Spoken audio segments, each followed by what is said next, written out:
So guys, it's our break time for today at split shift natin. Hindi ako nag-drive papunta doon.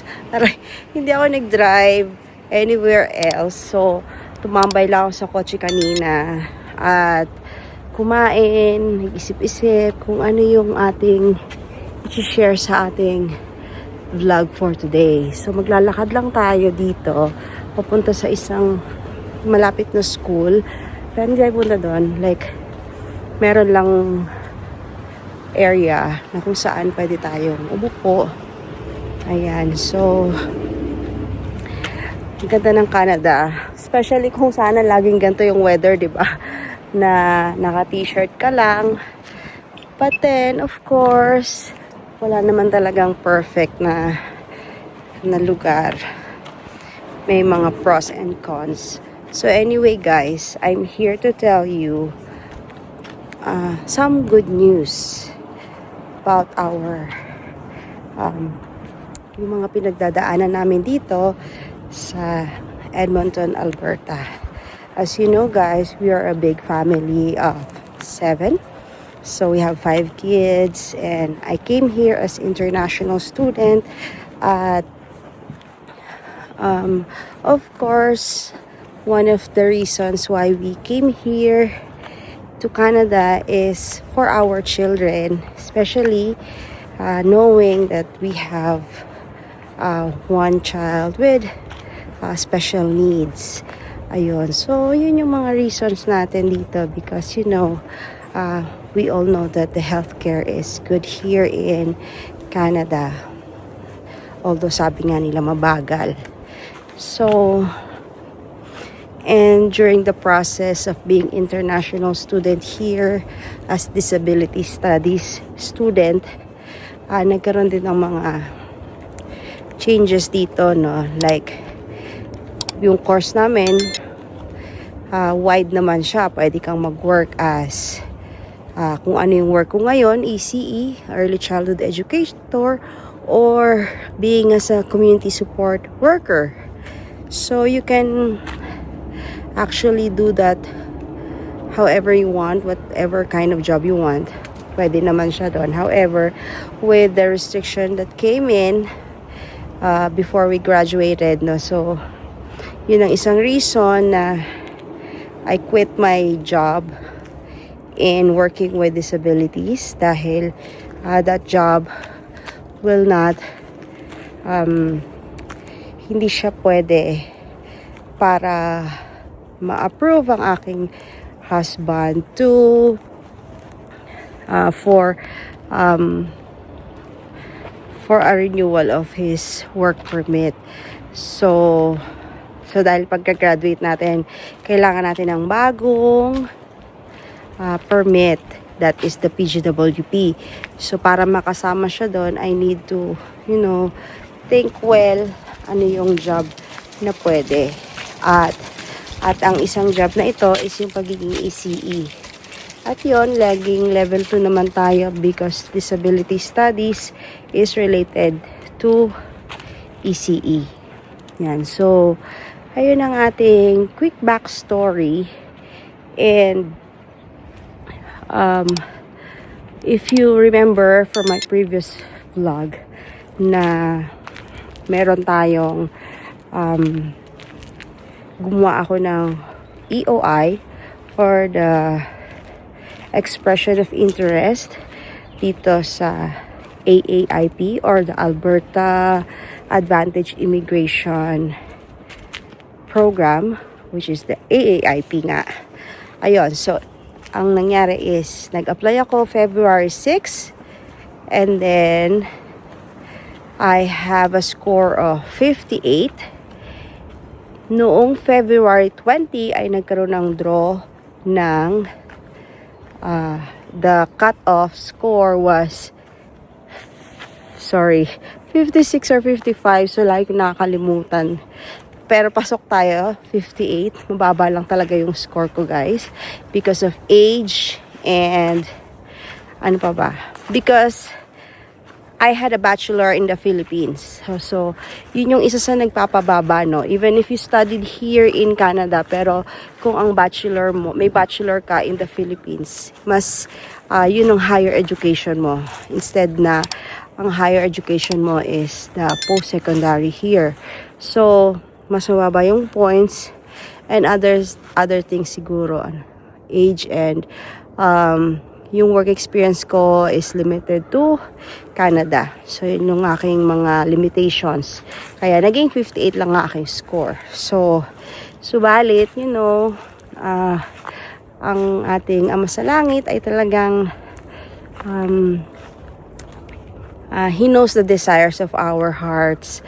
And I'm surprised. We are surprised as a family na yun, na-draw ako last February 20. So we have been selected to apply for AAIP. So parang small steps, small wins ay napakaganda, no? Maliit na bagay, pero no, hindi siya maliit na bagay, guys, kasi to be picked, tapos to be selected, tapos ganun lang yung score mo, and and marami yung nasa pool. So nasa like mga 4,000 ganyan. So hindi natin alam, pero I know marami yung nasa pool ng na pwede nilang i-draw. And yun nga, dahil nasa priority sector tayo ng ECE, ay na-draw tayo. So ayun, it's talagang a big blessing for us. Talagang kapag nandun ka pala sa level na yon, na parang wow, hindi mo maiisip na nabunot ka, na na-draw ka. Maaraw na talaga, guys, at mahangin. Masarap yung hangin niya. Hindi naman sobrang lamig. Kayang-kaya natin. So ngayon, as I was saying, no, na it's a wonderful feeling na na-pick tayo. At ngayon nga, na natapos ko yung mga requirements noon, no, yung mga employer declaration, yung mga na-mention ko from my previous vlog. Please watch that video if you need some of the thoughts na i-share ko doon, or kung may questions kayo, please comment down below or send me a message through my Facebook page, Jill Incan. So, ayun na nga, nang nakapag-submit na tayo, ay syempre, it took a while for us na makapag-submit dahil nga meron na kaming planned na yung vacation leave which was in Mexico, at yun ngang na-delay. So hindi ko inopen agad yung link kasi tatakbo na yung araw niya. So inantay ko makabalik kami from Mexico bago ko ginawa yung mga requirements, and then nasubmit ko ang requirements noong March 23. So goal ko sana is March 20 para kung February 20 kami nabunot, at least March 20 masubmit ko. Kaya lang nga, March 20 we were doing yung mga final checks namin, double checking everything, and nakita namin may mga kulang pa, may mga kailangan pang ayusin. Inabot kami ng madaling araw, tapos meron pang mga kailangang habulin. So all in all, natapos kami March 23 na nasubmit ko na siya. So Monday yon. And then, syempre guys, during that time na nasubmit mo na siya, kailangan mo naman ay manalangin, mag-aantay tayo kung kailan tayo manonominate. Syempre, hindi natin alam yung timeline na yan. Nobody knows naman talaga kahit saan process dito, no, in anything na gayon. Pero yung ITA to, yung EOI application ko to ITA is mabilis lang siya. Like ilang days lang yon, di ba? Parang 14 days. So ito naman, parang syempre check ka ng check every now and then sa site na yon kung may update na ba. So lumipas yung 1 week, 2nd week, 3rd week, Wala pa din. Pero sabi namin, malapit na yan. Kasi usually, 2 to 3 weeks yung yung mga nabubunot or nakakatanggap ng reply from that application. So, after that, syempre may mga friends din tayo nagtatanong na, kamusta na yung application nyo? So, syempre wala pa. Pero we are still very hopeful na magiging positive yung response. So, March 23 nga namin na-submit yung application at malapit nang mag 1 month yon. At ang nangyari ay nakatanggap ako noong April 20. Nakalagay doon ito, assigned for assessment. So usually palapit na yan. Pag dumating na yung atong part na to, assigned for assessment, ibig sabihin na open na, nagalaw na, nakita na. Ayun. So, but I still kept on praying na sana maging okay naman yung makita nila doon, di ba? Wala na silang ibang hihingiin sa amin para hindi na tayo mapatagal. So, the next day, pagpasok ko sa work, sinabihan ko naman yung supervisor ko na if somebody might be calling her because of yung somebody might be calling her about my application. Just to remind her na yung name ko is not Jill, no? Yung full name ko. Baka makalimutan niya kasi syempre I am known here then as Jill. So kahit sa work ko, sa bahay, everywhere, Jill talaga. So for legal documents, I use my real full name. Ayun. So just to remind her, and then I took my break kasi break ko yon. So pagpunta ko sa break, yon, eto na nga. Nagpahinga, kumain ako, natulog ako, and then I opened my laptop. Feeling ko may message. So like, may message. And then I saw a message ng aking, first nakita ko yung message ng aking company, kung saan ako nag-work, congratulating me. Dahil 1 year na daw tayo sa ating work. So, nag-congratulate siya. At ito na nga yung vinlog ko last vlog, previous vlog about the company benefit to join or contribute in the RRSP or the retirement savings plan. So yun yung unang nabasa kong message. And then pangalawa, nakita ko may isa pa pala, ito decision letter on your application. So sabi ko, oh my, ito na yata yun, guys. Nakakatuwa, 'di ba? Decision letter. So parang natutulog lang ako, pagising ko, iniisip ko, ito na ba yun? Ito na ba? And then, yun na nga. So, nakita ko, inopen ko, and then sabi ko, yes, ito na nga, nakakaiyak. Nakakatuwa na matanggap mo yung, yung nomination mo. Ayan. So, it's not, hindi pa tayo permanent resident, guys. Nakakaiyak. Wait lang, guys. So, nawala yung araw. Yan. Medyo naluha na naman ako, So, anyway, saya lang ng feeling na na-nominate na kayo. And then, ayun. So, hindi pa nga tayo permanent resident. But once you're nominated, syempre, it's a big step, no? Parang, 50% nabawasan na yung, mo, yung mga iniisip mo. You know that you're there, that Alberta has nominated you, and ang next step nito is we will make another set of requirements, no? So yung requirement dito will include all of my family members na kasama, so yung mga anak ko and husband ko, kasama na yun sila sa mga requirements. And then yung mga requirements na to, once pasabit na ay magpo-proceed ito to the federal.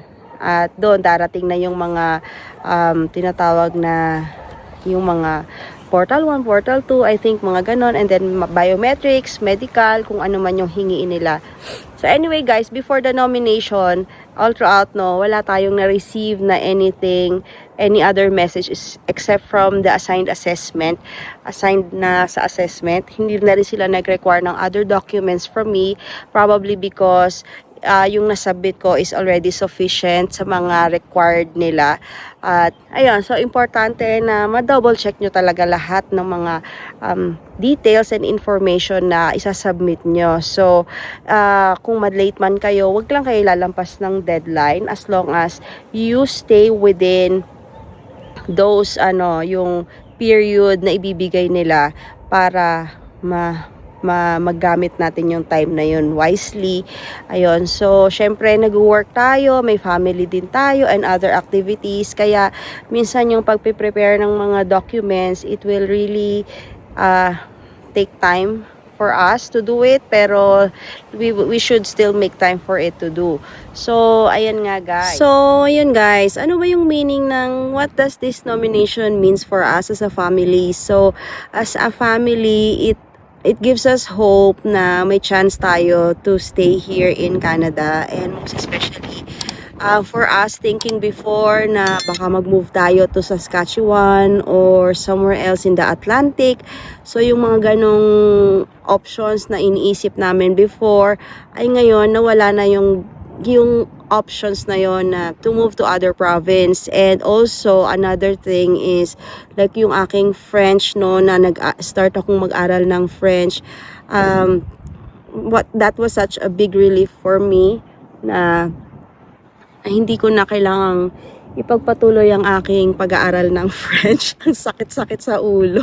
So actually, yung French, okay lang naman mag-aral guys as long as walang pressure. Like yung, alam mo yun, you're just casually learning how to speak French, but not yung parang, may deadline ka to meet this score or target ka to reach this level. So, yun yung struggle talaga with French. Talagang you need to, dik talaga yung gagawin mo, talagang matinding pag-aaral. So ayun, and syempre ito din is a hope for my kids that they will stay here, be able to stay here to and soon makakapag-work na sila kung magiging PR na kami. And then yun din for yung mga benefits like the education and especially for the healthcare for my bunso, ayan. And yun nga, a better future for us. At saka alam mo yung feeling na one step closer talaga to PR, ito na yon. And feeling yung validation mo after your hard work, yung mga pinaggagawa natin even before coming to Canada guys. Hindi lang yung naging international student kami dito, because yung dream of coming to Canada talagang a long time ago pa yan, no? So nag-aral na ako maging caregiver noon, hindi nga lang natuloy because nag-asawa ako, and then nung mag-asawa na kami, yun na, may mga scammer na ganyan. So alam niyo na yung mga ganong story, which we shared also in Spot Pinoy, that was last year. So yung nangyari sa amin, and so yung mga bagay na yan guys, so napapaisip ako na I'm so thankful for our Heavenly Father for giving us this wonderful blessing na yun nga na kakasubmit ko lang, kakagawa ko lang ng mga profile ganyan, and then nagtuloy-tuloy siya. So I know na hindi naman ganun kabilis ang AAIP, or especially if we are non-express entry, this will take long, like 12 to 16 months, ganyan. So matagal to guys. Hindi siya katulad ng ibang application na like especially for the express entry na 6 months or within 1 year ay permanent resident na sila. So this will take long, but this is just a big relief for us to be nominated, and I'm so happy for our family na yon. I'm sure na this is the Lord wants for us. Kung hindi naman ito binigay, no, ibig sabihin para sa atin to, kaya ito ibibigay sa atin. And I'm so grateful din sa support system, especially my husband, ganyan. And ayan, nandito rin si mother to help me dahil hindi na tayo nakakapagluto kasi pagod na tayo pag uwi, tapos kailangan nating tapusin yung mga documents, and also yung ating mga naging previous job ko dito, they were also very helpful in giving to me yung mga employer reference letters, yung mga information that I need. Ay kinumply nila yon, and that is one big ease for me in doing the documentation sa pag-submit nung sa AAIP or the AOS, no? So, ayun. And yung isa nga, sinabi niya, sabihan mo ako kung ano yung maging mangyari. So, sinabihan ko siya ano yung naging outcome, and she's so very happy to know na yun, na I got nominated. And of course, most especially, thank you sa ating current company na kung saan ay talagang very helpful since day one. Kahit hindi ko pa alam kung talagang nagsusupport sila. But I mean, for me na sa akin. But I've heard naman ng mga good reviews ng company na ito. Hindi lang naman sa immigration or what, maraming bagay. So, and also, ayun, so this journey has truly humbled us in so many ways. Syempre, kailangan natin lagi tayong lumapit sa Diyos para alam niyo yun, ibigay yung desires of our hearts, and kung tama naman yung ating mga hangarin, the Lord will truly give it to us. So, yun lang guys. Kaya kung hindi ka pa nakasubscribe sa channel ko, please don't forget to like and subscribe and hit the notification bell para lagi kang updated sa mga next vlogs ko. At ayun, may aso ako naririnig. Ay, may aso. Ayun, no. Hindi pala nasuzoom. Okay, so maaraw na guys, and I think it's time for me to go back to my car dahil masyado nang maaraw, and gagawin na natin yung mga ibang mga documents. At hindi lang yan guys, kasi bukod sa pagpiprepare naman ng next step ng mga application na to, kailangan ko ring i-renew or i-apply ulit yung aking dalawang panganay ng kanilang study permit or tourist visa. So, pag-usapan natin yun sa mga next vlogs na darating tungkol naman sa kanila. Ayun. So, yun lang guys. Thank you for watching. I'll see you in my next vlog. Bye! A few moments later. Pahabol guys. So, ganito pala nangyari, no? So, since break ko yung, nung natanggap ko yung email is break ko. Pagbalik ko ng work, wala pa yung supervisor ko dahil usually tinatawagan talaga nila yung supervisor. Pagbalik ko ng work, and then nandun na yung supervisor, sinabi ko sa kanya na I'm so happy dahil nominated ako.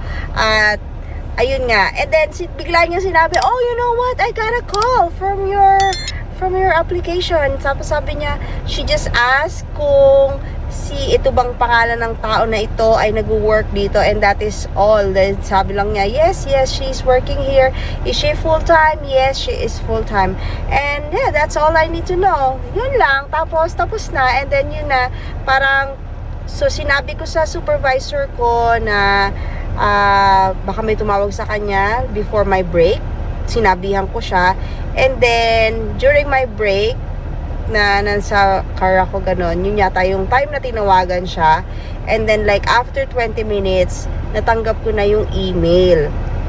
So ganon kabilis. And then after naman nung break ko, pagbalik ko, sinabi ko nga na nakatanggap ako. So ganon lang kabilis yung pagtawag ng AOS doon sa aking supervisor.